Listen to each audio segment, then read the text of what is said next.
In this video, we're learning about ledger lines. Before we look at what these are, remember that the 5 lines and 4 spaces in music make up what is called the stave. Each line and space represents a note.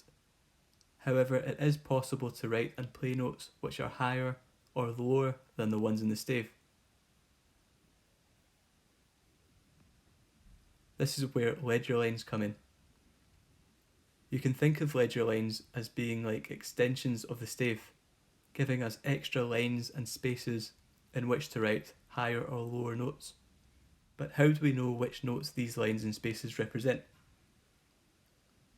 Well, we know that if a note sits on the lowest line in the stave, it's an E.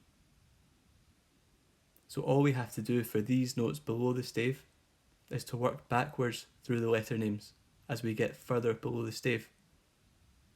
In this case, we have the E on the bottom line, followed by D, then C, B, and finally A. You'll notice that there are 2 ledger lines for A, to make sure that it's not confused with C, which sits on the first ledger line. Also note that B sits just below that first ledger line. We also use ledger lines for the notes above the stave. We already know that the top line in the stave represents F. To figure out the notes above this, we use the same method as we did for notes below the stave, this time going forwards through the letter names rather than backwards.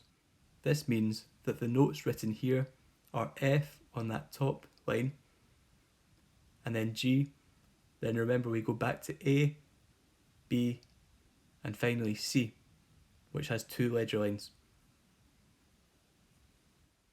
To recap, in syllabic singing, there is 1 syllable sung per note, while melismatic singing means that there can be several notes sung to the 1 syllable.